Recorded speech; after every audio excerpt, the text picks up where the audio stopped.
Hey now, ladies and gentlemen. Hey now. Hey now. Hey now. Hey now. Hey now. Hey now. And a hey now. Hey now. Hey now. Welcome, everybody, to a brand new edition of The Line. For those of y'all watching me on YouTube, like I'm all up in the camera. I'm trying to. And I'm not supposed to move these cameras, by the way. But what I do is I just take this and I tilt it up a little bit, just because I sit so low. Let's see if I can. Come on. There we go. It's a little bit better than. Oh, that may not work. Oh well, I'm gonna leave it right there for now. Welcome to the show, everybody, on this Tuesday. Tuesday, whatever day it is, December 16th. There we go. Today's the 16th. My days are out of whack. Today, as y'all know, my last day in here for the week. I'm out for the rest of the week. Had to burn some vacation days, and so that's what I'm doing. I'm going to burn some vacation days. I'll be back next week, though. And all the other days. These are going to be my only days off throughout the year that aren't, like, station-wide vacation days. But we'll have fun today. I invited Damien in here at some point. I hate to just, not have him on Friday. So I thought, well, why not have him today? We got football going on. We got, I don't know when the next games start. Probably like Thursday or something, bowl games or whatever. I don't know how it all works, but we'll see. We'll see if he pops in. Lots of news going on, as everybody knows. You got Brown University. You got more Venezuela stuff. You've got Trump tweets. We're all over the place today. I got a lot to say. A lot to say today. I will, as far as my days off, I will say, Trish hasn't, she hasn't really come out and said this directly, but in a roundabout way, she was kind of like, don't make any plans while you're off because I've got it all planned out for you. Such as, I got stuff around this house that needs to be done. And so as I'm gone these next 3 days, I don't want you guys thinking like, Andrew's just relaxing with a mojito in his recliner watching, 20-year-old wrestling pay-per-views. I'm probably going to be like raking leaves or something.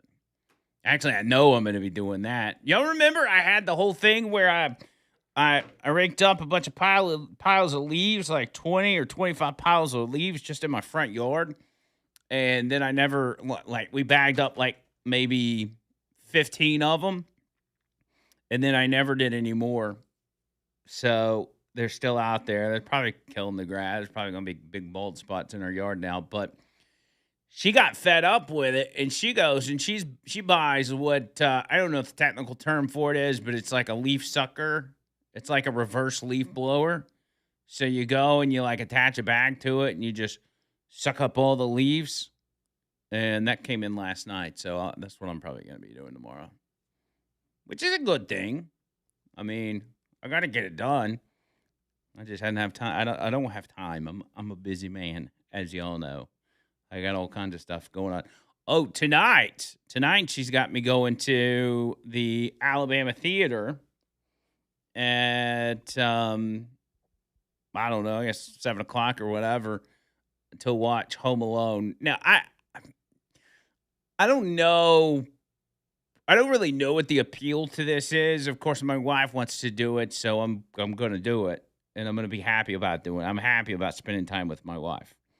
But I don't understand the appeal. I understand why she wanted to do it, but she wanted to watch a different movie. She didn't want to see Home Alone, but I guess that's all that was available. She wants more of a go to the Alabama Theater and watch a movie experience. I'm kind of like, I don't even like movies, much less old movies. I mean, I don't hate old movies. I just don't watch old movies. And I guess some people probably think I'm the Grinch because I don't get into too much of the Christmas festivities as far as, the Christmas music and the decorations. I'm not opposed to it. I don't hate it. I don't seek it out.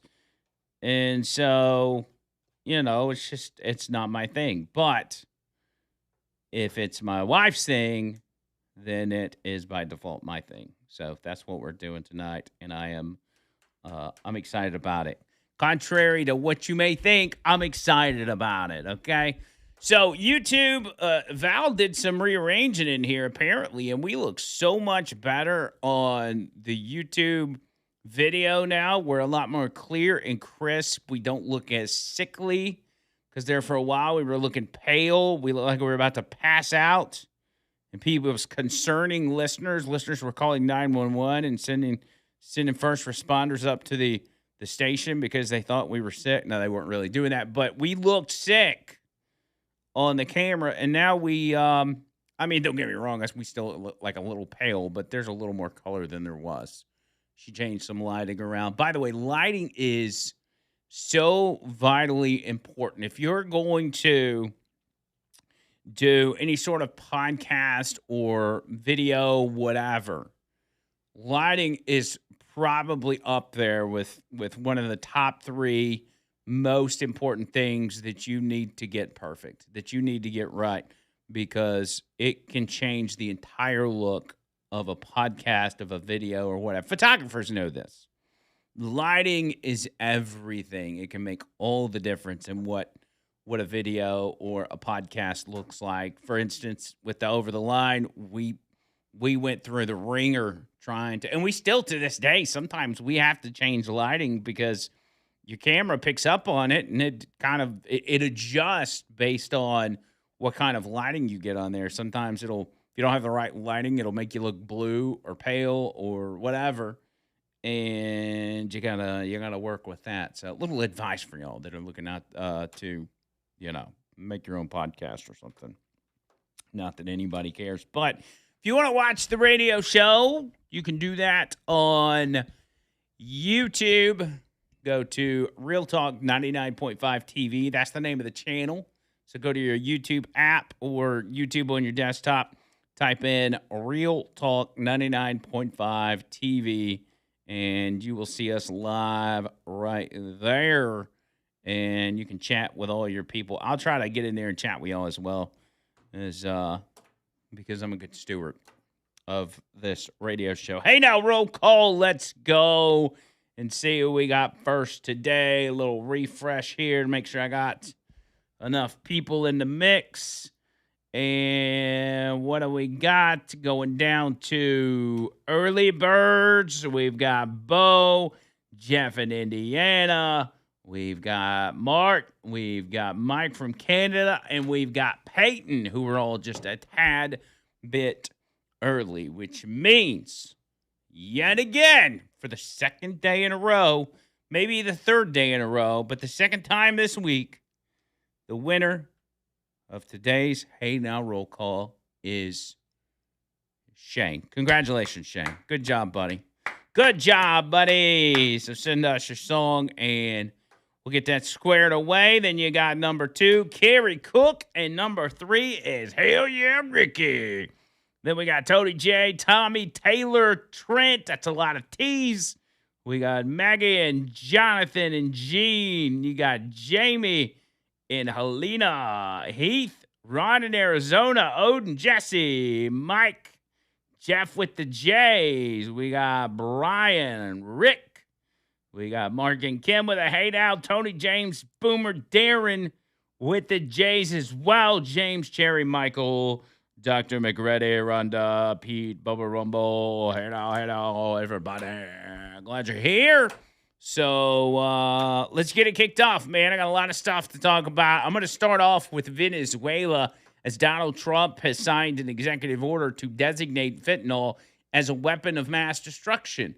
And since fentanyl is, I have no argument with that. I believe it is. You take a substance, how many people has it killed? Sounds like a weapon of mass destruction to me.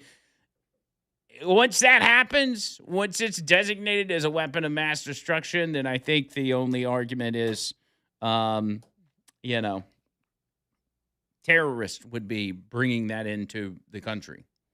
And when terrorists bring weapons of mass destruction into the country, like if you got a terrorist, all right, so let's say it's not fentanyl, let's say it's a nuclear bomb, all right, and members of the Iranian military are driving a boat through the ocean to the U.S. with a nuclear bomb. Are we going to ask them nicely to not do that, or are we going to blow them up in the middle of the ocean? We're going to blow them up in the middle of the ocean. So that's just the way things work. We will we'll get that and much more on this edition of The Line. I've actually got, speaking of which, Hegseth speaking to reporters after the latest drug boat strikes. They just had a briefing on it. Let's dip into that just for a moment. A top secret, full unedited video of that to the general public. Hask and appropriate committees will see it, but not the general public. Okay, so they're wrapping that up. It seems they just came out of a briefing and reporters were standing out there. They just made a few comments. It didn't last very long, but there may be more information coming out about that very soon. So we'll keep an eye on that and talk about that when we get back. 205-545-9950. Back after this.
All right, here we go. Lindsey Graham now speaking on, well, never mind. We just lost him. I guess what's happening here is that senators have met with Pete Hegseth and other officials about Marco Rubio as well. I saw there about this big whodunit over the Venezuelan drug boats, and so they're pretending they want answers, and they think that these are just some poor fishermen that are being blown out of the water. Yada yada yada yada.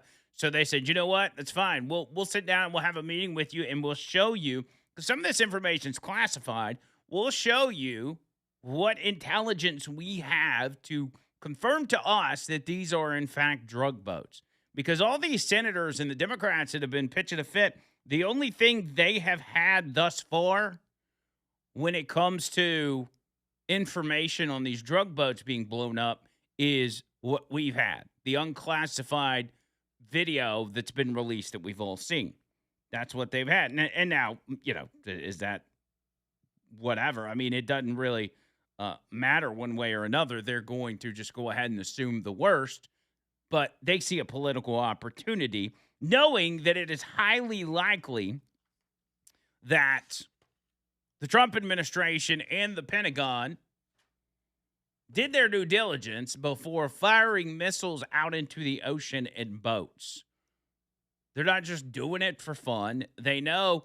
Here's the thing with Pete Hegseth, with the rest of them in Trump's cabinet, they know that they've got a target on their back 24/7. They know this. And so they know when they commit to an action such as this one, they have to mind their P's and Q's. They have to get it right. They can't afford to. Could you imagine the hoopla if one of these boats happened to be, or if they happened to blow up a fishing boat with innocent people? It'd be grounds for impeachment. They'd impeach Pete Hegseth and Trump and everybody else. That'd be the end of it. They're not doing that. Plus, the people that are throwing a temper tantrum over this are the people who've cried wolf for 10 years now. And every single time they've ended up with egg on their face. And that's the way I look at this stuff. At the end of the day, I look at this stuff in a way of, what does history tell me? And I'm not talking about, Revolutionary War history. I'm talking about the past 10 years of history. The history of Donald Trump, the politician. What does that tell me? It tells me that 99% of the time, the decisions that they make end up being the right decisions. So I'll take those odds. I'll take them. The things that Donald Trump does that are wrong are usually like tweeting something that he shoots himself in the foot over. But major policy decisions such as this, no. They always hit the nail on the head. And that's why Trump continues to have so much support. Because he keeps getting it right. Just like he said at the beginning, 2015, we're going to be winning. You're going to get tired of winning. Winning left and right. And that's what continues to happen. So anyway, back to my original point, he signs an executive order to designate fentanyl as a weapon of mass destruction, as kind of an offensive against the Venezuelan narco traffickers as that thing continues to escalate. Last month, Wall Street Journal said that the Trump administration classified fentanyl as a potential chemical weapons threat being smuggled on Venezuelan drug boats to justify strikes in the Caribbean and Western Pacific. Now, the Trump's new classification of the deadly poison as a WMD, this will likely be used to justify the defense of America against drug cartels further.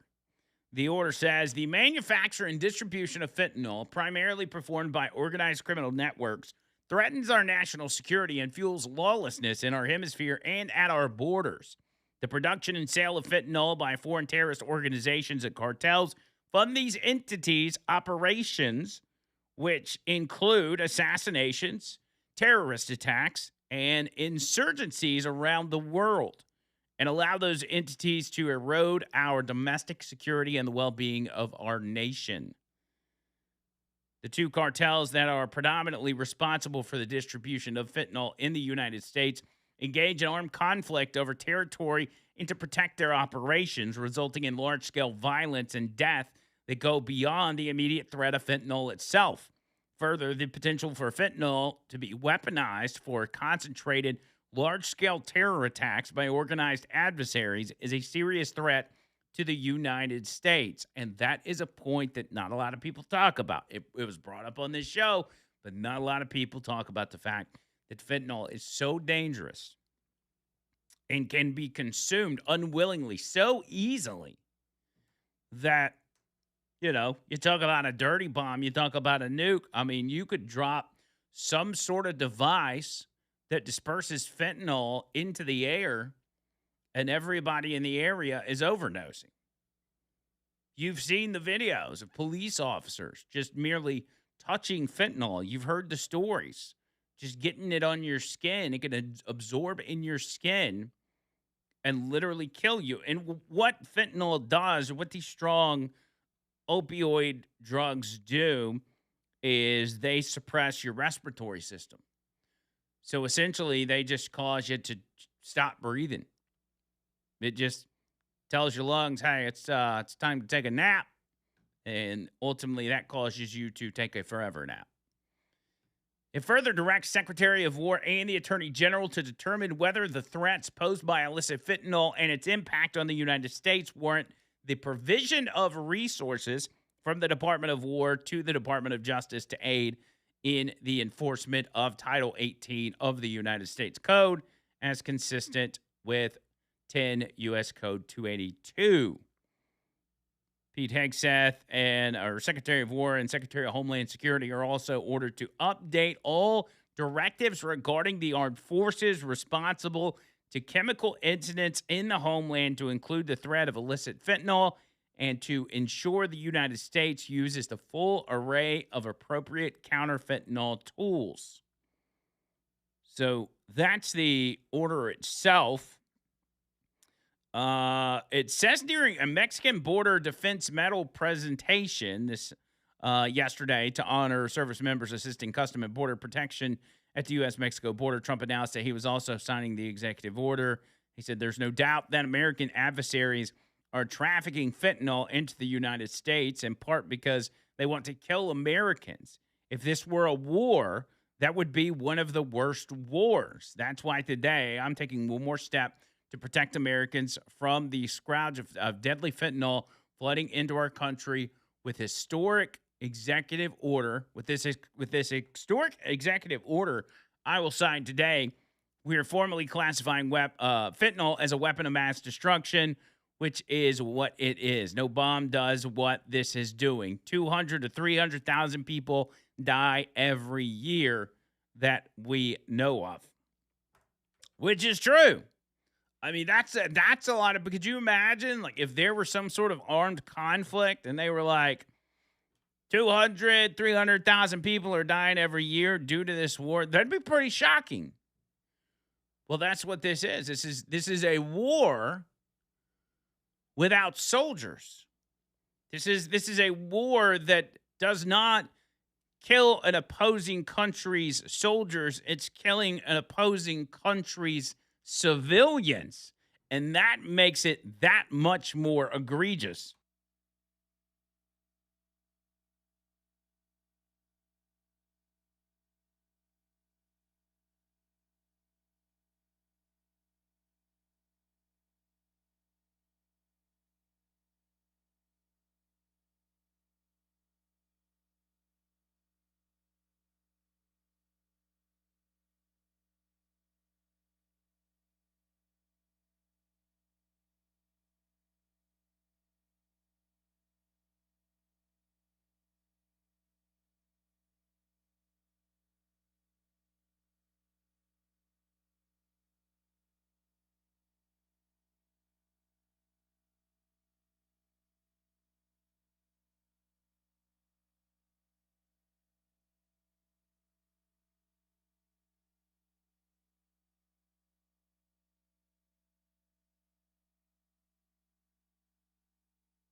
205 545 9950. 545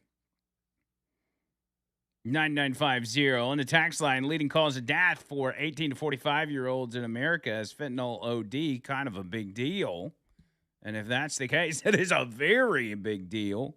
So, yeah, keep blowing them out of the water. As a matter of fact, 3 more Venezuelan boats, drug boats, got blown up just hours after Donald Trump designated fentanyl as a weapon of mass destruction. 3 more. 3 more in the hopper. I like it. Total of 8 narco-terrorists were killed in these strikes. Intelligence confirmed that the vessels were transiting along no narco-trafficking routes in the Eastern Pacific and were engaged in narco-trafficking, according to U.S. Southcom. I like the fact that they just, in order to let people know that they did it, they just kind of have this basic script and they just put it out there, because it's another day in the office. We're just blowing up drug boats. That's what we do. A video from the strike showed massive explosions on each boat, turning them into burning piles of rubble. Absolutely beautiful. According to a statement on X by U.S. Southern Command, they said, on December 15th, at the direction of Secretary of War Pete Hegseth, Joint Task Force Southern Spear conducted lethal kinetic strikes on 3 vessels operated by designated terrorist organizations in international waters. Intelligence confirmed that these vessels were transiting along no narco-trafficking routes in the Eastern Pacific and were engaged in narco-trafficking. A total of 8 male narco-terrorists were killed during these actions, 3 in the first vessel, 2 in the second, and 3 in the third. So, yeah, I think that's how we tell people we're not playing around. We're not playing around. And at some point, Venezuela has to understand that you're backed into a corner, and we've said that for a while. I mean, Venezuela is running out of options. Like, there's nowhere else to go. This is it. This is it. Sorry, I'm trying to check something. This is it. This is it for Venezuela. You got nowhere else to turn. And if you want to continue to send boats and people, at some point, whether or not Maduro or these terrorist organizations want to continue to try to get fentanyl over the ocean into the U.S., at some point, these individuals are going to say, hey, there's a 95% chance I'm going to lose my life if I go on this. Don't you have another position you could put me in? Like, can I be a cook? Can you let me make the fentanyl or something?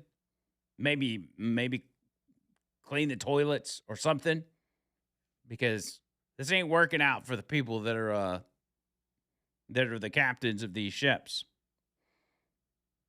And the corner for Venezuela in particular is, as it seems to be as tight as it can get. It's getting even tighter with Trinidad and Tobago now allowing the U.S. to use their airports during operations. And I was looking at the map for where Trinidad is located. If you just think in your head, so you got Florida, you got Cuba, then you got the Dominican Republic, Puerto Rico, and then right below that is Trinidad.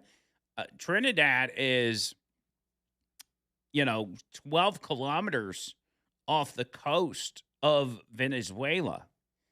And so if they're now allowing the U.S. to use their airports, they're allowing our military to use their airports, we're basically right there in Venezuela. And it's, between getting, you remember the lady that out of Venezuela, the opposition leader that won the Nobel Peace Prize, they ended up getting her out of Venezuela and to Norway without Maduro or the cartels or the military finding out. They were able to extradite her from Venezuela to Norway so she could receive the Nobel Peace Prize. They then seized this sanctioned oil tanker and blowing up these drug boats. Well, now they're tightening up the news with these the fighter jets flying up to the limit of Venezuelan airspace. Now you've got cooperating countries that are right there on the border to say, hey, man, we don't want to be on the U.S.'s bad side. So if they want to use our airports, they can use our airports. You've essentially got a situation where Venezuela is surrounded. And Maduro is going to have to make a decision. AP says the announcement comes after U.S. military recently installed a radar system at the airport of in Tobago. The Caribbean country's government has said the radar is being used to fight local crime and that the small nation wouldn't be used as a launch pad to attack any other country. Right. The U.S. would use the airports for activity that would be logistical in nature, facilitating supply replenishment and routine personnel rotations. Trinidad's Ministry of Foreign Affairs said in a statement, did not provide further details. It's more than that. It's about sending a message to Venezuela that your days are numbered. It's not to send a message to Venezuela, but to send the message to Maduro, because that's what this is all about. It's about Maduro stepping down. A cartel is essentially running the country. And if that cartel is actively in a war, we could call this a war with now weapons of mass destruction being transported to this country. We're going to have to do something about it. Hundreds of thousands of people dying in this country, and we're supposed to just be like, meh, don't worry about it. Let's just worry about it when it gets here. Let's just worry about the fentanyl when it gets here. We'll try to track it down and try to keep as many people as possible from dying.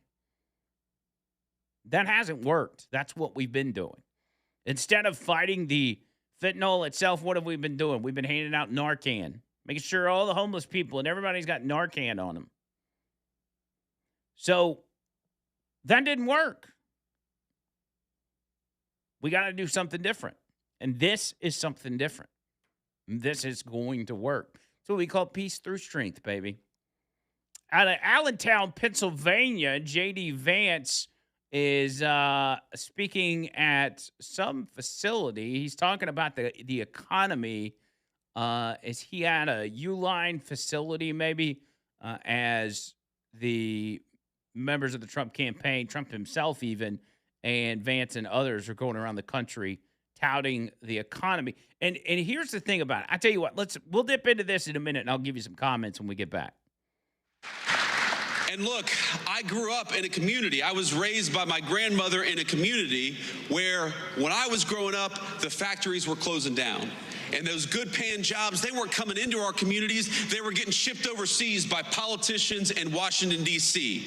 The President of the United States has set this entire administration on a different course. We are sick of rewarding companies that ship jobs overseas. We're going to reward companies that build right here in America and give Americans good wages to do it.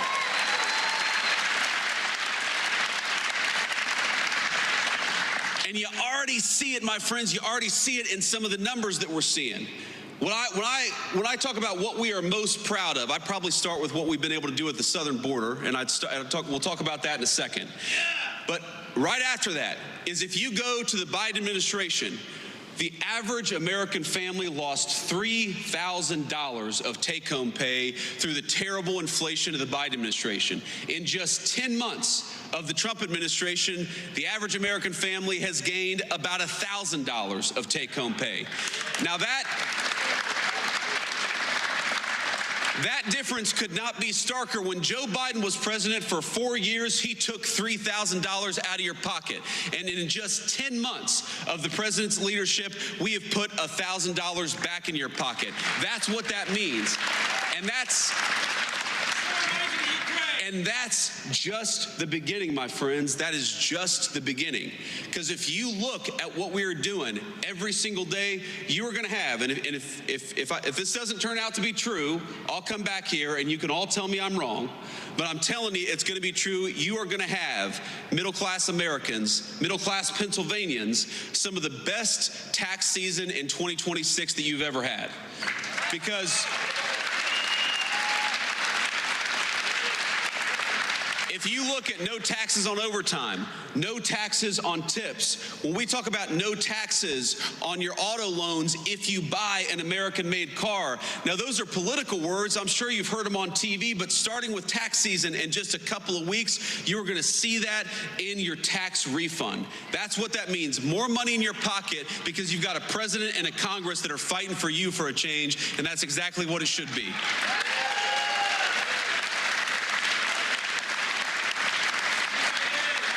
And I got to say, I'm a little surprised. I'm a little surprised by when the Democrats talk all the time about affordability.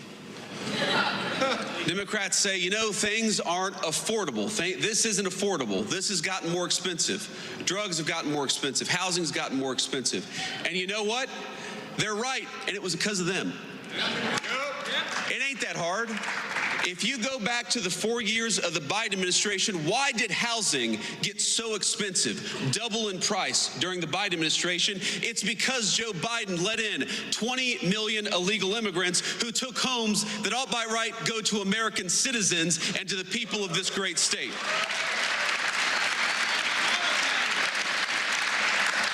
When we talk about why did health care get so unaffordable during the Biden administration, it's because Joe Biden allowed prescription drug companies to take advantage of this country. You know, Europeans were paying way less for prescription drugs than our American citizens. It took Donald J. Trump to haul those pharmaceutical executives into the Oval Office and say, no more. Europe's going to pay more for drugs, and America's going to pay less for drugs because we got to fight for the American people for a change. All right, you see the vice president. All right, so there's J.D. Vance in Allentown, Pennsylvania, talking about that, and that's one thing that they're doing right. And I've said this time and time again. They're getting out there and they're talking to people, and they're getting the message across.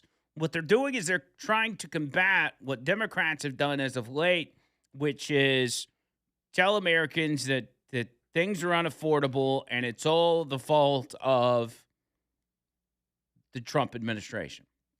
That's why food prices are high. That's why this, that, and the other. That it's their fault. Now, for 4 years, as prices skyrocketed and inflation skyrocketed, they didn't say a word. Affordability was not a problem. Everything was fine. Actually, they would tell you that prices were coming down and there was no inflation. And now all of a sudden, they seemingly care about it. But we were put in such a hole over the past 4 years that you got to take your time to dig out of it. And that's what we've seen for the past 11 months. We're digging out of that hole. And as we approach the new year, as we come around to the other side, especially seeing all the changes he was talking about with the tax code, you are going to be seeing a dramatic difference in 2026. Now, that doesn't matter to Democrats because they'll just move on to the next thing and pretend like they never talked about Donald Trump's administration ruining the economy. But in real life America, for real regular people, that stuff actually does matter. It affects everybody's day-to-day life. And so they want to see that. They haven't seen it in large part as of yet. And that's why Democrats feel like they can take advantage of it. But your days are numbered. That's about to change. And it's about to change drastically. Probably unlike anything we've ever seen in the past. We're not really used, as Americans, we're not really used to prices coming down. Yes, gas fluctuates, but when you think about the price of things such as, you know, the price of homes or the price of food, you know, some things go up and down, but for the most part, it seems like it only goes up and it never comes down. For the first time in a long time, if not ever in your lifetime, you are going to see across the board stuff come down because it had been so inflated over the past few years. And the driving factor of that was the massive amount of money that was pumped into the economy, that was given out to people, drove those prices up, along with different sorts of regulations and green new scams and projects and everything else, which are all being eliminated at the same time. It is going to cause a big difference, and it's going to cause a big decline in the price of everyday goods. I'm no economist. You don't have to take my word on it.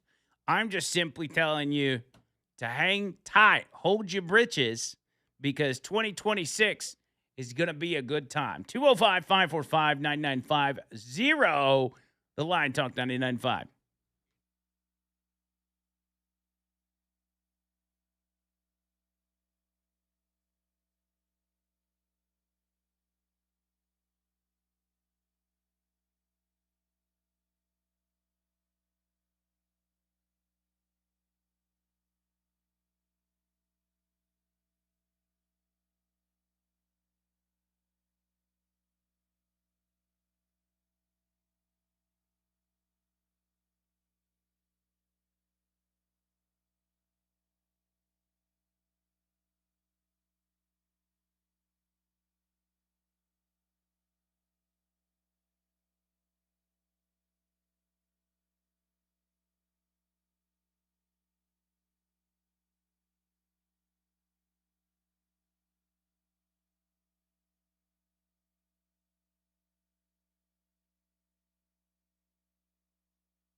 Noto Roofing, N-O-T-O roofing.com.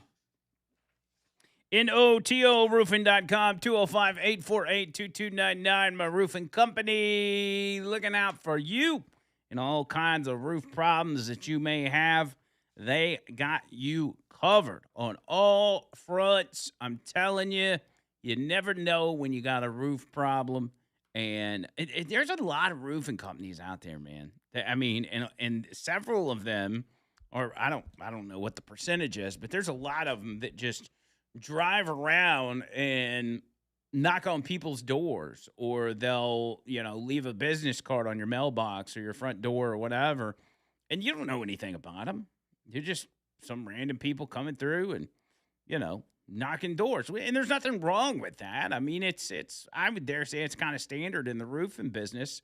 And so if that happens and that's what you want to go with, that's okay. Or you can go with a proven roofing company, one that I'm suggesting to you that I've used, that my friends and family have used, where I've seen their work on multiple occasions.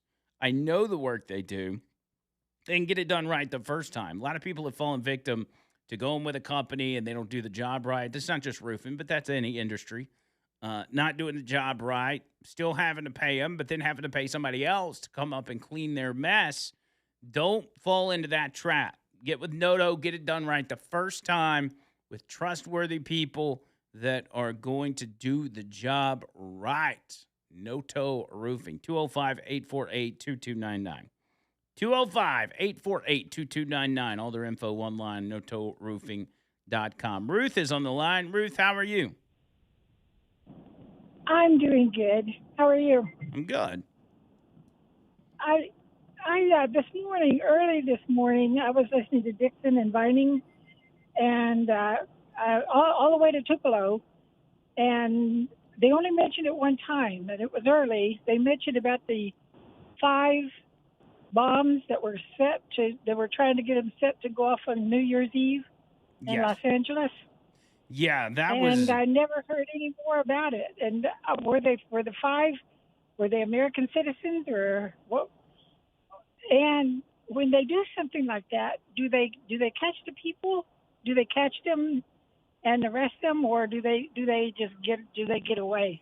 Yeah, what it was, and I didn't really put it together yesterday because they were holding a press conference during this show, and we just caught the tail end of it, so I didn't have the info on it. But what had happened was the FBI had gotten some tips on 4 members of a radical pro-Palestinian group that were going to set bombs in L.A.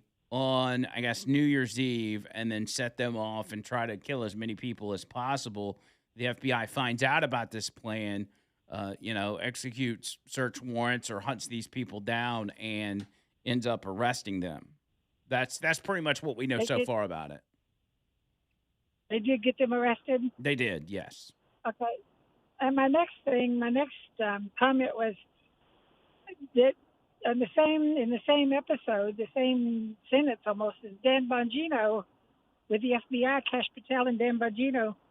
They caught the people, and the old FBI and the current FBI, some members are giving them a very hard time. And Dan Bongino, she said, was considering stepping down. Yeah. And I hate to hear that. I do too, because I feel like he's probably the most trustworthy person in that agency. Like, he's the one that I like the most.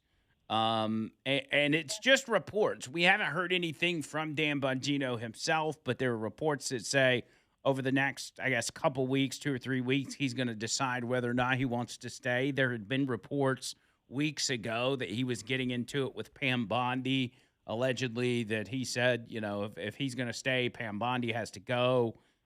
None of that was ever confirmed, but it was reported. So it's possible. It's possible that Dan Bongino could be on the fence, but I'm like you. I hope he doesn't go because I think he's a great asset. He's a very good one, yeah.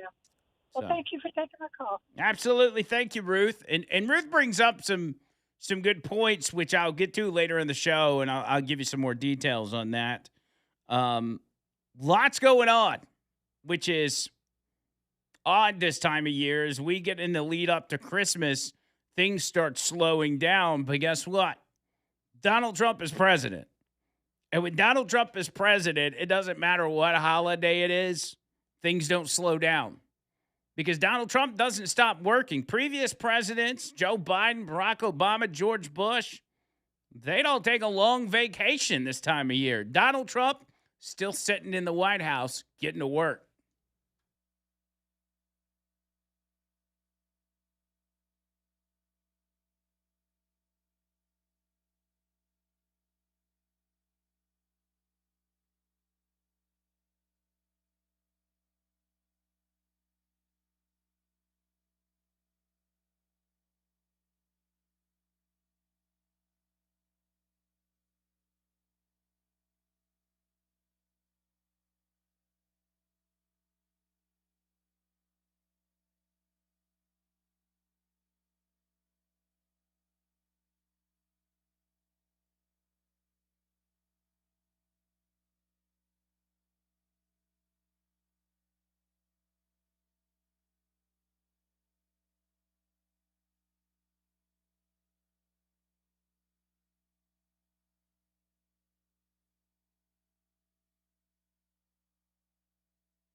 Hey now, ladies and gentlemen. Hey now. Hey now, hey now, hey now, hey now, hey now, hey now, hey now. And hey now, hour number 2 of the line, Underdog Fantasy, bringing you this part of the show. UnderdogFantasy.com and the Underdog Fantasy app, whatever's easiest for you. Sign up, use my promo code HeyNow, all one word, HEYNOW, to score yourself some bonus interest. That's the way to do it. HEYNOW. You just get on there, pick your players, decide if they're going to go higher or lower on stats like rebounds, three-pointers, whatever it is, steals. Get your picks right. Went up to 5,000 times your cash, and you can play with as little as $1. You see how easy that is? So download the app today. Sign up with the promo code HeyNow to score $100 in bonus funds. In bonus entries when you play your first $5. That's promo code HeyNow. Underdog, make plays, win money.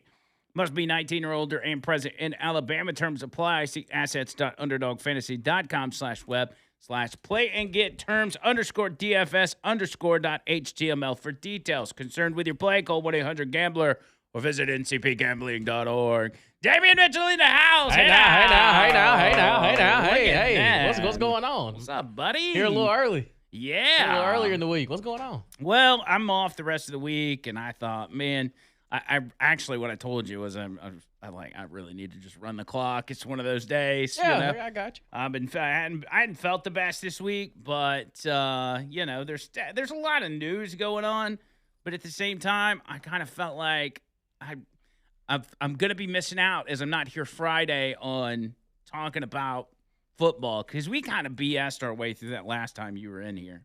And I don't feel like I got any expert analysis on what's to come.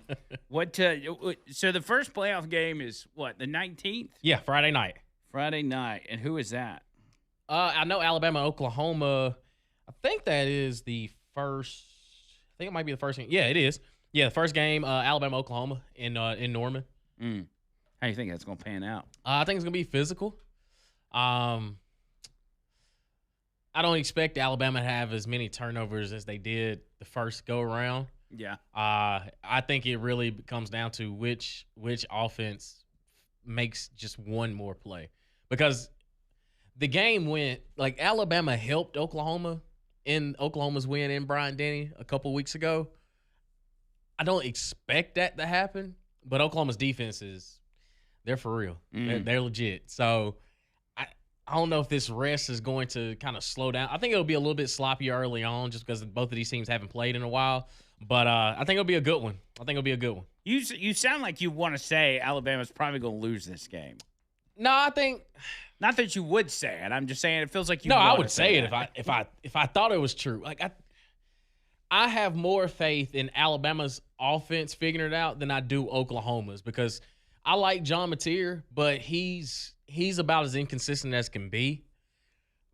But Oklahoma's defense is just like they're just good. Like they suffocate you. Yeah. I think it'll be low scoring, but that kind of helps Alabama where they have more control. Now they haven't been able to run the ball as effective as they have been in years past. How many rushing yards did they have during the SEC championship? It was -3. -3. Oh my God. It was -3. And that's a bad recipe with going against a Brent Venables defense, but I'm going back and forth with it, man. But you've got to be able to run the ball in order to win the game. But you say that, and they still had 403. They had 403 yards of total offense against Oklahoma, and still lost the game. Lost. Yeah, because of the turnovers, man. Like that's the biggest thing. But I think Alabama.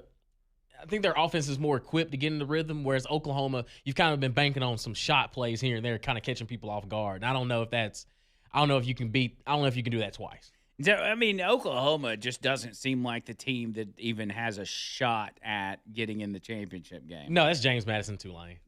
They have no chance. No. But the Oklahoma, just based on how we viewed them throughout the season, we've kind of viewed them as, you're not one of the best teams. No, they have one of the best defenses. It's because of how inconsistent their offense has been.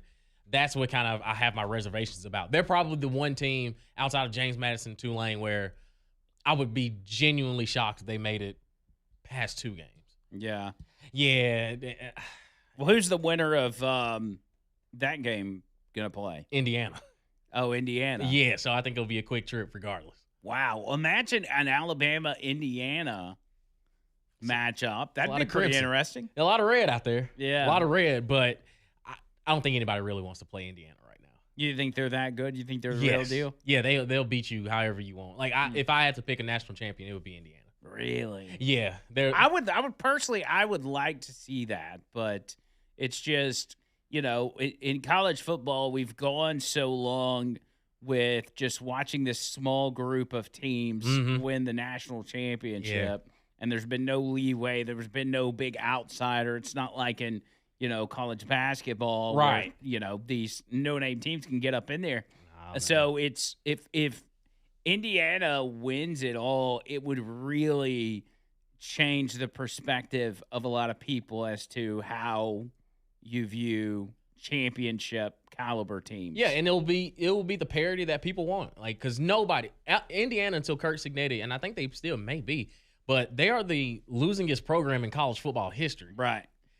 And he's completely changed that. Kurt Cignetti, he coached at Alabama. He's a receivers coach at Alabama. Oh, many really? moons ago. Yeah, I didn't know that. Yeah, he coached Julio Jones. Really? So yeah, he knows what it He looks like. coached under Nick Saban? Yeah. Wow, I didn't know that. And he put James Madison on the map and left them pretty well equipped. So he used to coach at James Madison too. Yeah, he was the head coach of Wow. James Madison 2 years ago. Wow. Yeah. So I mean, like you said, Google him. He's a winner, man. And that's why I think Indiana, their style, they're able to run the football effectively. They're able to throw it. Their defense, they are as physical as any team in college football right now. They play great team football. No matter if they need to score 50, they are well equipped to do it. If they need to score 10, they can make it a fist fight and to be physical, extremely physical.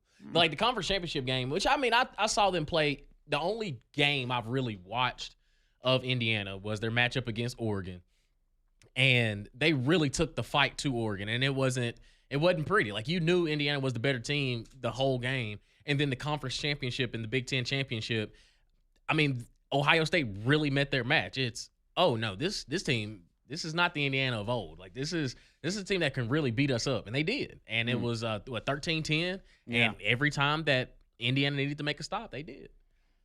Yeah, they've been in some fights. Even when they played Penn State towards the end of the season. And that was a lull. Like, it was a Penn State was fighting for pride, and Indiana was caught sleeping for the first time. Like, that was the first game and only game that they have been caught sleeping all year long. But they still pulled it off. Right. And most teams are going to get caught sleeping on one game. It's just a matter of if you can still win that game. Right. And they did it, man. Like, so when I look at the whole college football playoff, I think Indiana, if these are the teams I would not be shocked are the national championship or the national champions in the end.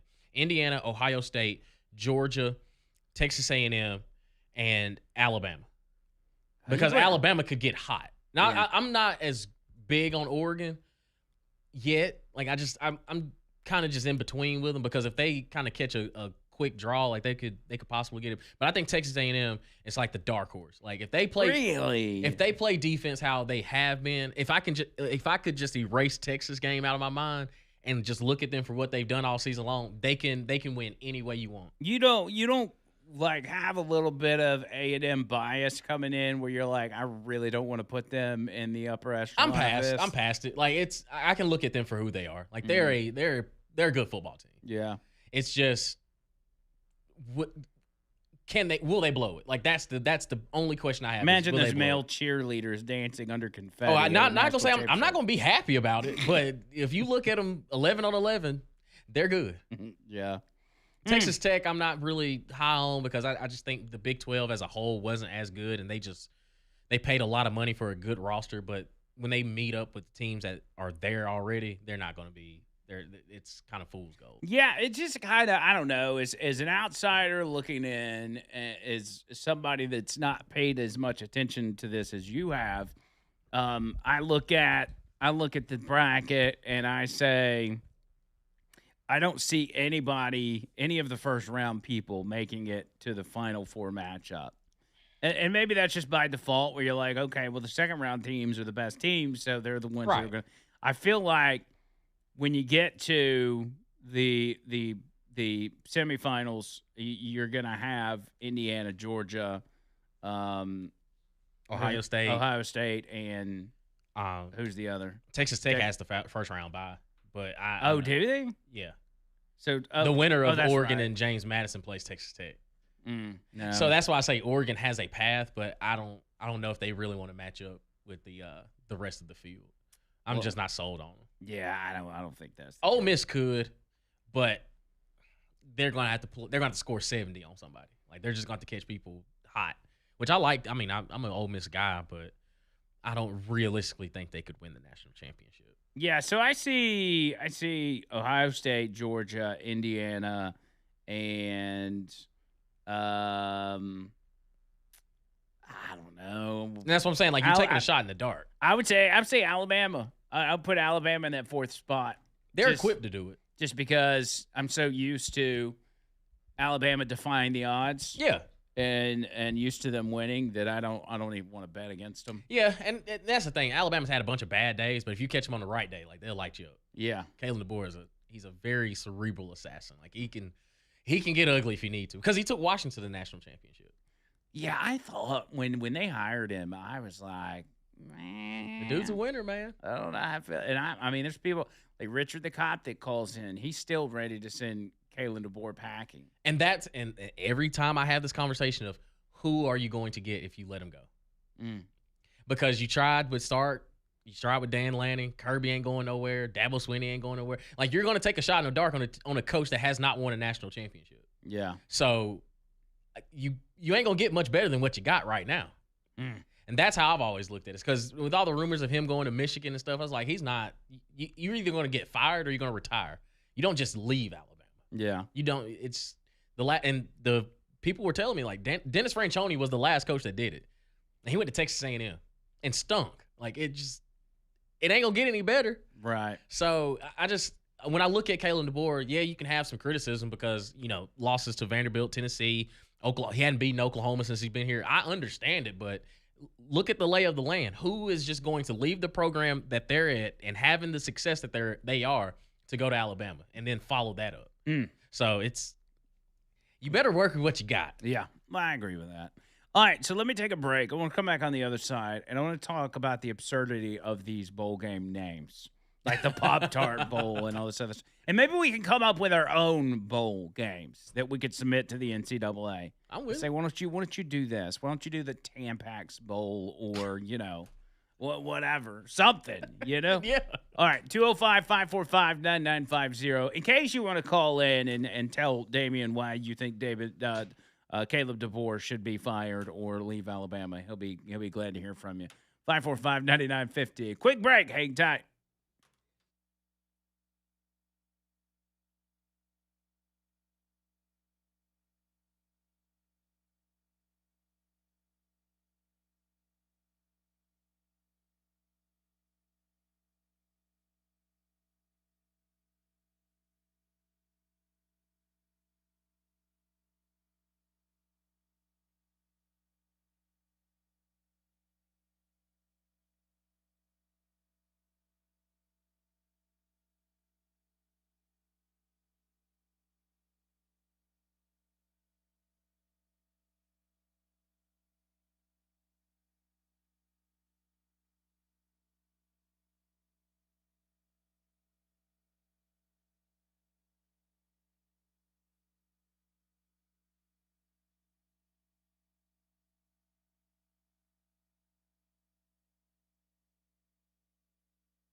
We just had an employee come in here and give me the business. Do you believe this is how I'm treated around here, Damien?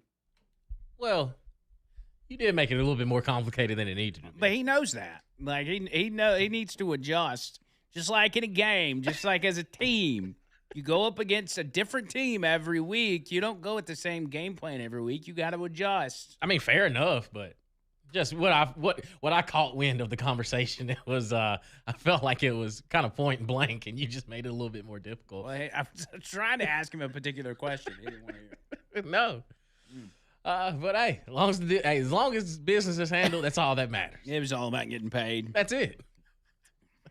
Everybody gets so antsy about money over around here. I would too. I would too. They get their panties in a wad about money. All right, so bowl games. They're pretty insane. We got the Salute to Veterans Bowl, which That's is tonight. That's tonight. Troy versus Jack State. That'll be a good game. It will. I think we're going to be out of Jack State now. Sometime maybe in February that my kids are going to be doing some band thing over there. Oh, that's hard. Yeah. Cure Bowl. Mm-hmm. What is Cure Bowl? What are they curing? Couldn't tell you. Everything. Yeah, absolutely. Curing AIDS, cancer, sinuses. You know, The 68 Ventures Bowl. that's some sort of. Is it like capitalist or something? I think a venture is like an adventure, or like you're going somewhere to do something and you're doing it 68 times. 68 ventures. The Xbox Bowl, that's pretty self-explanatory. That's cool. It's the first time I've seen an Xbox I'm more Bowl. of a PlayStation guy, but hey. I was too, and then when I went to buy a PS5, the Xbox was like half the price. Understandable. So now I'm an Xbox guy. Yeah. And then I turned around and bought a PS5 anyway and gave it to my wife. Oh, wow. Okay. Because she refused. She absolutely refused to use an Xbox. Which I'm down for. Like, I don't like playing Xbox either. Like, it was all about the controller. She's like, I don't like how the controller feels. I'm the same way. I'm like, it's the same thing. It looks different, but it's two handles and some buttons. Nah, it's a different feel, man. The Myrtle Beach Bowl. Somebody really put in the effort to name that one, didn't they? Yeah, it's in Myrtle Beach, man. They're playing it on Coastal Carolina's field. It's like an aquamarine color. Oh yeah, that's right. It's pretty dope. Gasparilla Bowl. That's in. Is that in Montgomery? It's in Tampa. Tampa. They used to be in Montgomery. Raymond James Stadium. That's in the Florida Gators, right? No, that's Tampa Bay Bucks. That's right. I got them mixed up. The swamp is called what? It's like Spurrier Field, but what's the stadium name? Is it Ben Griffin? Ben Griffin. Ben Griffin Stadium. Yeah. That's it. So Raymond James Stadium, Tampa, Gasparilla. What is a Gasparilla? Isn't that a flower? Sounds like a version of maybe an orangutan or something. Or a gorilla. Gasparilla. Then you've got what is called the College Football Playoff First Round Game. Yes, sir. Which is quite creative. Norman, Oklahoma. That's Alabama, Oklahoma.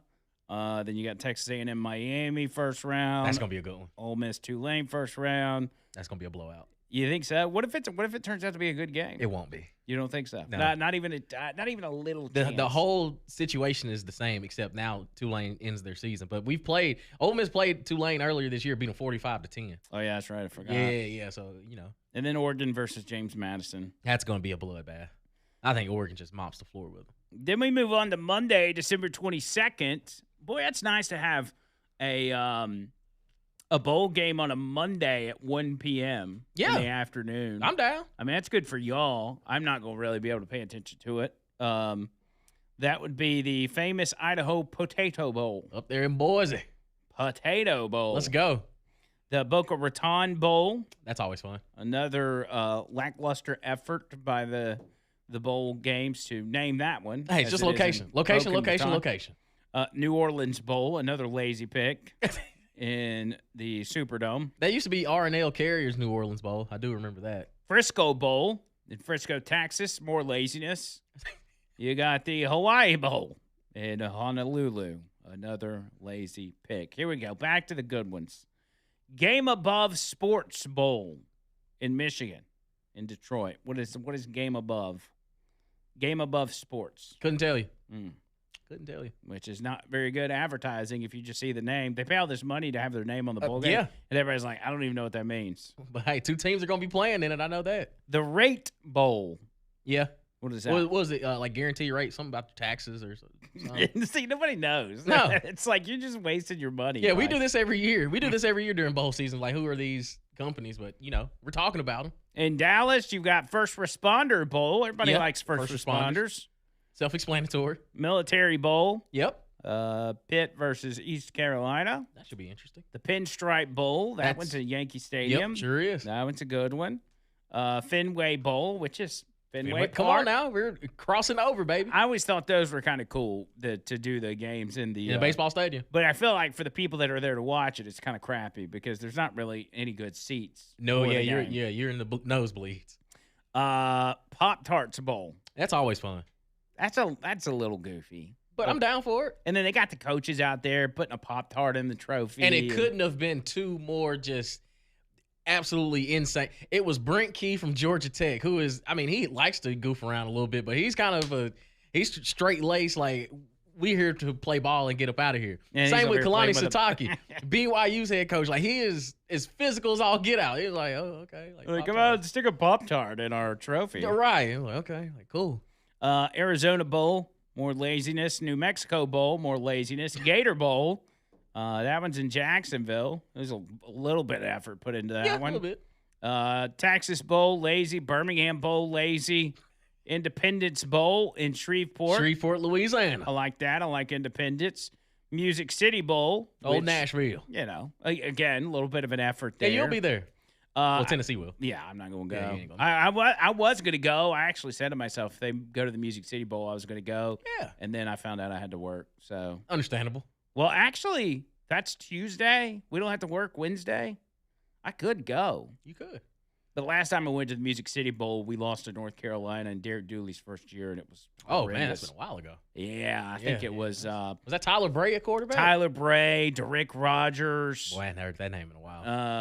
Who else was on Was that Cordell team? was Cordell Patterson a freshman that year? I don't think so. I think he came in later. Later? Okay. Yeah. Alamo Bowl. Okay, I like it. Remember it? ReliaQuest Bowl. What's a ReliaQuest? Nobody knows. Who knows? Sun Bowl in El Paso. Okay. Citrus Bowl. Classic. Can't spell spit. Don't even say it. No, Can't don't spell even say citrus it. without. We're talking about Texas though.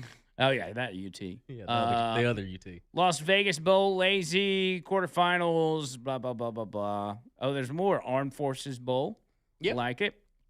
Liberty Bowl, like it. Duke's Mayo Bowl, That's always fun. little weird because they got to dump mayo over the coach's head. It's not the best thing to be dumped on. Yeah, you don't want. You're looking like you just walked out of a Diddy party. Man. Not as slippery though. Not as slippery though, minus the baby oil.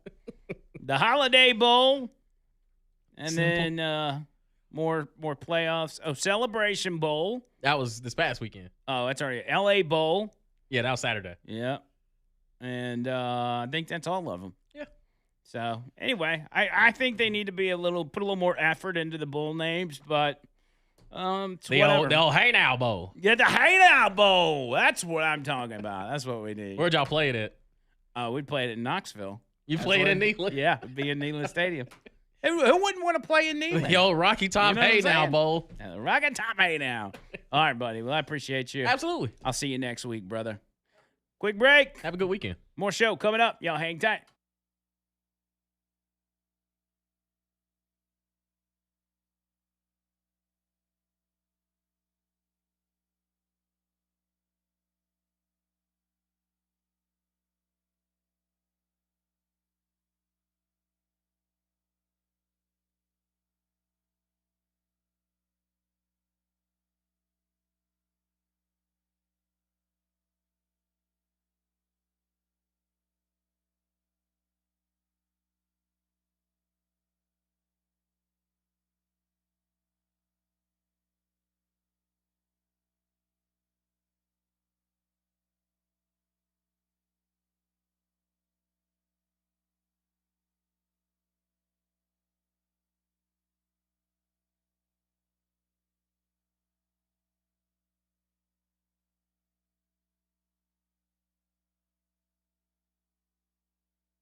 Coverall RV. Coverall RV Services. Dylan, man, Dylan does such a phenomenal job. Even and it's been amazing to me to see him constantly working like all times of the year. You know, in certain businesses, and some of y'all business owners, you know this. You have certain times a year where business is slow, like things just slow down, and you kind of anticipate that throughout the year, and prepare for that in certain ways. Dylan's been working year round, man. There's constantly people are reaching out to him saying, "Hey, man, can you do this work on my RV? Can you fix this on my camper? This, that, and the other." And he keeps at it, man. And the coolest part about what he does is he comes to you. So if you got an RV or a camper that's got some sort of issues that you need taken care of, if the generator's messed up or you got some, maybe some cosmetic problems, maybe the floor's messed up or rotten out or whatever it is, Dylan can help you out, man. You call him up, he'll come out there to you. He'll get to work and get it fixed, and you will have your RV or your camper looking brand spanking new. Take care of that thing, man. That's what you want to use to take your family out, go on camping trips, travel across the country. Have it ready, up and ready to go, man. Don't just let it sit on your property and rot. Dylan can hook it up. 205-224-2268 is his number. It's 205-224-2268. Coverall RV Services on Facebook. If you want to reach out to him that way, you can do it. Bumper Rumble says that he wants to see Cole Kublik. Hold on, let me pull this back up. He said, I want to see Cole Kublik in a Pop-Tart costume at the Pop-Tart Bowl again this year. Did Cole wear a Pop-Tart outfit last year? I think I remember that, actually. Richard the Cop, what's up?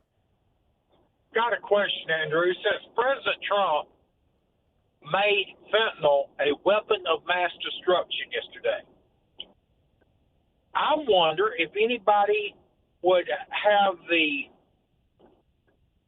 guts to charge a local street dealer as a terrorist, since they would be in possession of a weapon of mass destruction if they arrest them for dealing fentanyl.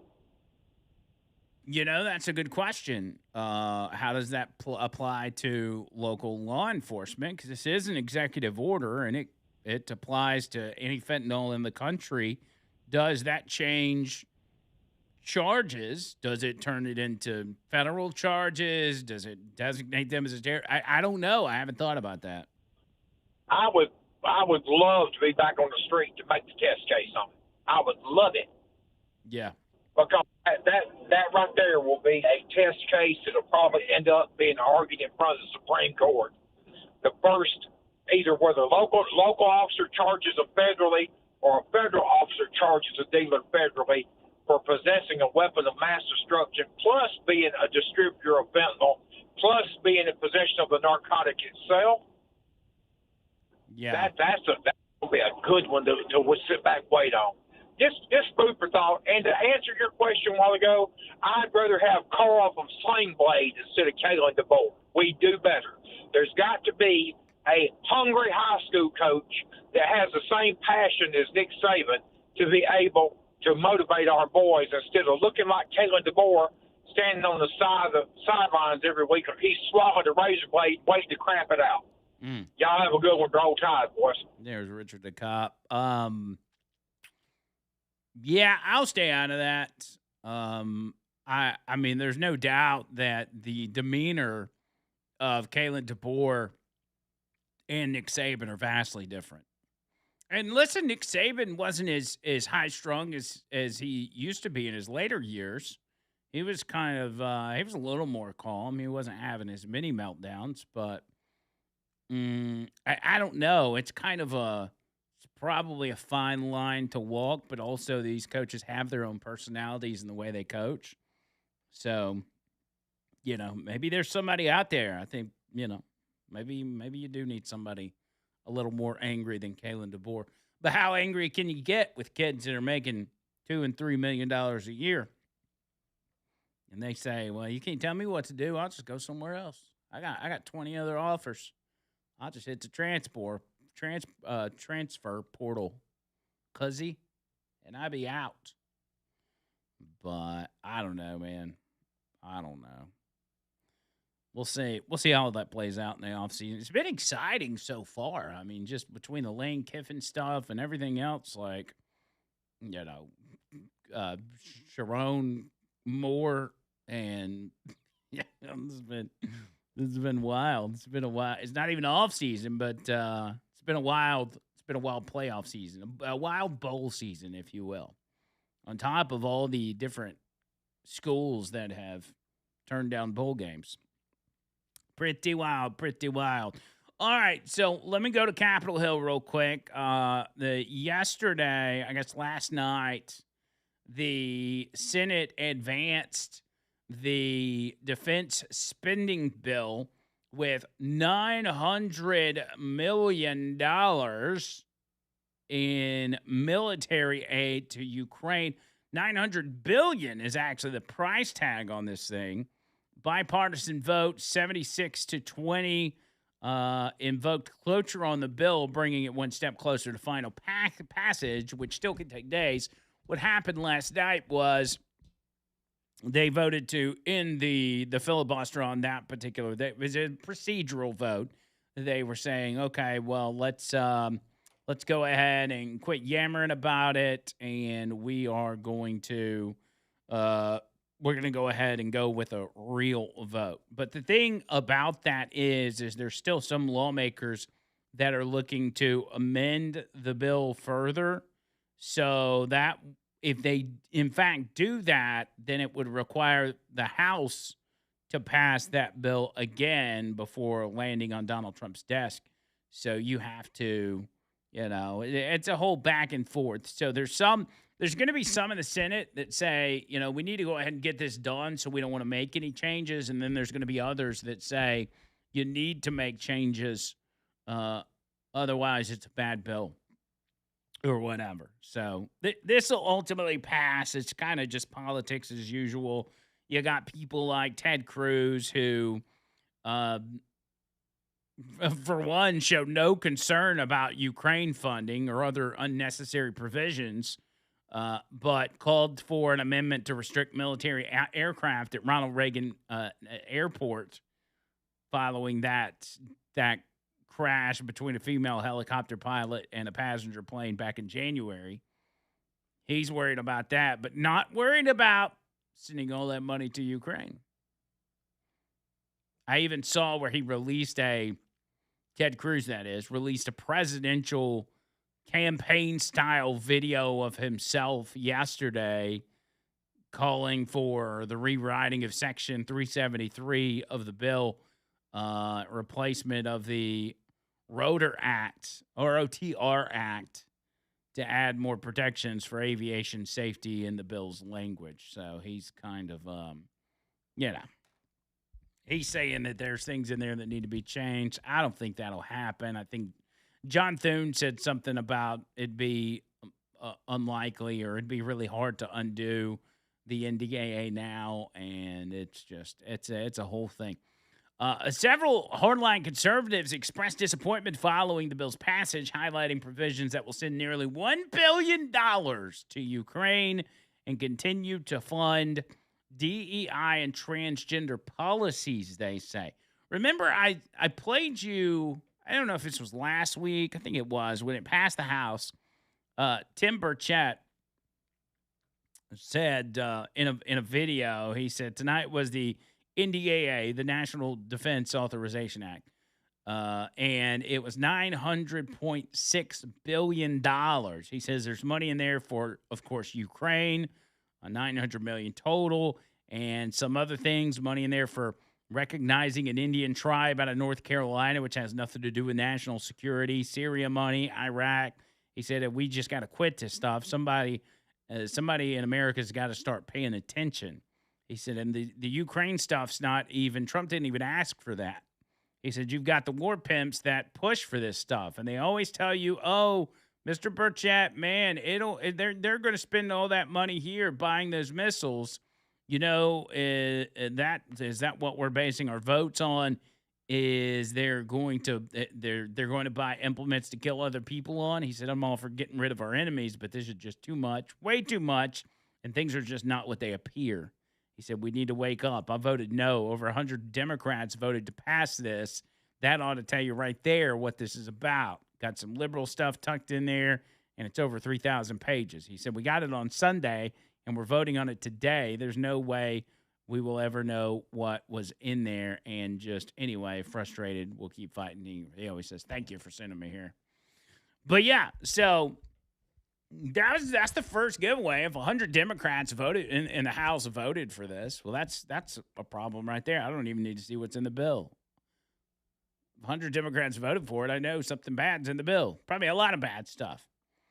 But the idea of $900 million to Ukraine is bizarre to me because they seemingly, according to Burchett, they told him, oh, they're going to use that money to buy the weapons here.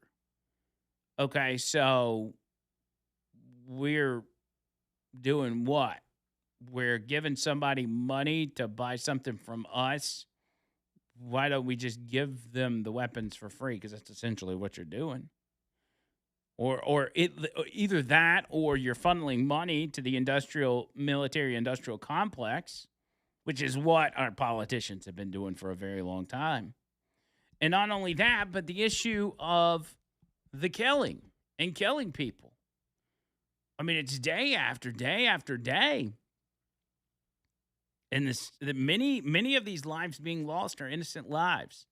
There is a I don't know, a viewpoint, lackadaisical viewpoint in Washington when it comes to the lives of other human beings. And I know war is hell, and it's got to happen sometimes. But also at the same time, why continue to push for it if it doesn't have to happen? And especially if innocent people are getting caught in the crossfire. If the Democrats, who are all about this war continuing on, actually cared about people, as they claim they do, why wouldn't they be for ending this war? You never hear them talk. Republicans and Democrats alike talk about ending the war. They always talk about funding the war, sending more weapons. They never talk about the people who died. They never talk about the civilians that get killed. They always talk about continuing to push and spend money and send weapons to keep this war going. If you're in Ukraine or you're in Russia and a few civilians get killed, hey, it's whatever. But if a human trafficker named Abrego Garcia gets arrested and is possibly deported, then it is the tragedy and the scandal of a century. These people are so disingenuous on both sides of the aisle. And you can be for it. You can support them. You can say, yeah, we'll continue to send money for Ukraine. But I've just gotten to a point in my life where I feel like the needless loss of life, when it doesn't concern our national security, but yet it's being used, we're being used, our weapons are being used in the killing of people, I'm just not for it. I'm not for sending weapons to be used on civilians anywhere, whether it's Ukraine or Russia or whatever country. I'm not for it. Back in the day, I was probably a little more like, yeah, man, it's another country, man. They ain't my people. Just blow them up. It doesn't matter. But I don't like it. I don't like it at all. And Donald Trump doesn't like it either. That's why he's put so much effort into ending these wars. Bringing, working on peace deals between Ukraine and Russia, between Israel and Gaza, between eight other conflicts. He doesn't like it. And he doesn't want your taxpayer dollars being spent on weapons to then turn around and bomb people. It's not complicated. And it's actually the right thing to do to be against that. And that's not to say that we in ourselves, we can't defend our interests. I think we should. I think we should be more concentrated on that. I think blowing up the Venezuelan drug boats are a good idea because they're killing our people. We're trying to stop the killing. Blowing up a handful of boats is a lot better route to take than losing 200,000 Americans a year to fentanyl overdose. But this other stuff, it's not the same. It's not the same at all. And it needs to stop. 205-545-9950. Quick break back after this.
Two zero 545 9950 545 9950. So, Brown University police have released new images and video of a person of interest in that deadly shooting. We talked about it yesterday. We talked about a Birmingham native that was one of the two that lost her life. She was actually the vice president of the Republicans club there at Brown University.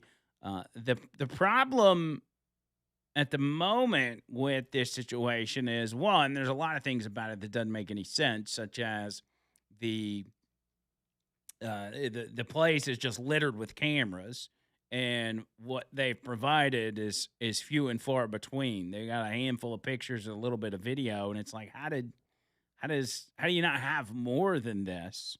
And you can say, well, they've got more and they're using it for the investigation, but when it comes to leaning on the public to figure out who this guy is, you're going to release as much as you possibly can in order for maybe friends and family to identify him. And they're not doing that. Total of 2 people were killed, 9 were injured in Saturday's shooting. Law enforcement took a person of interest in custody overnight on Saturday, but released him Sunday. Manhunt is underway for the armed and dangerous Brown University shooter. FBI released 3 new videos of a person of interest and offered $50,000 reward leading to the ID and arrest of this individual.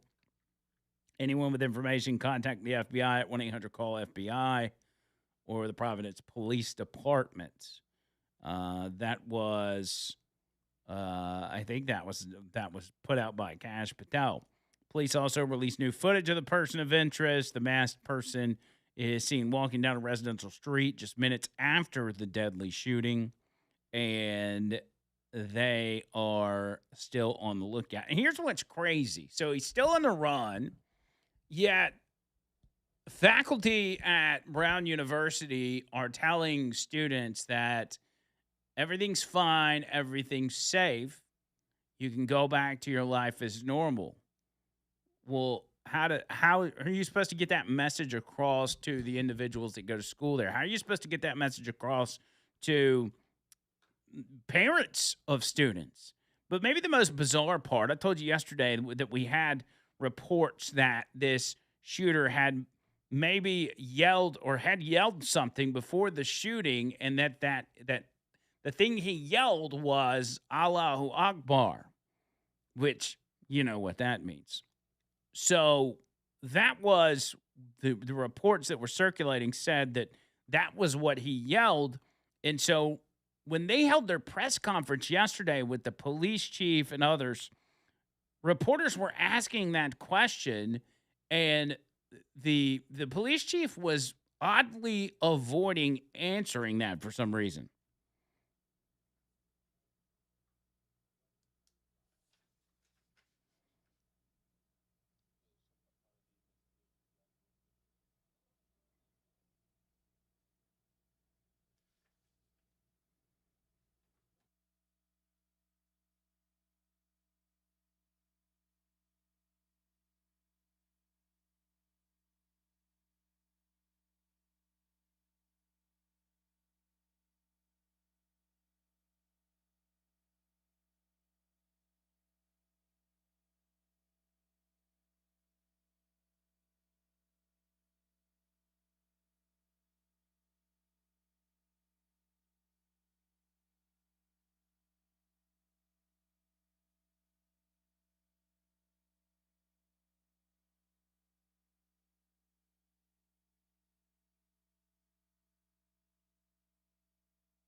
We're going to go ahead and wrap it up.